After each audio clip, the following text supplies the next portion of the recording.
迷思話題輕鬆傾。大家好，歡迎嚟到 Solo Talk 迷思話題輕鬆傾下偈。最近有傳媒報道話 Mirror 可能會出席1月1號嘅叱咤樂壇頒獎典禮。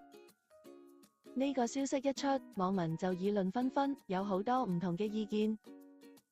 不過我哋就留意到一個好有趣又好好笑嘅講法，我哋今集就輕鬆傾下呢個話題啦。就係話偶像組合出道7年，已經唔需要再攞獎嚟證明自己，所以就算唔去頒獎禮都係冇所謂嘅。呢個講法，我哋姑且叫佢做7年論。7年論嘅邏輯，好似係話7年就已經上咗神台，或者已經畢業咁。但如果我哋用一個簡單嘅學制嚟做比喻，我哋睇下7年喺樂壇到底係咩一個資歷。我哋假設入樂壇第1年係幼稚園 BB 班，咁頭3年咪係幼稚園咯，跟住6年咪係小學咯，3加6都只係9年，咁7年只係啱啱小學高年級，小學都仲未畢業啊，只係一班小學生就話已經唔使再攞成績表嚟證明自己有努力讀書。大家覺得係咪有啲過早下定論呢？更搞笑嘅嘢嚟啦！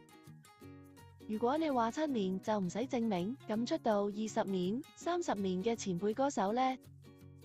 好似軒公咁，佢喺2002年出道，至今已經20幾年，都已經叫做阿公啦。佢嘅出道年資係 Mirror 7年資歷嘅3倍有多。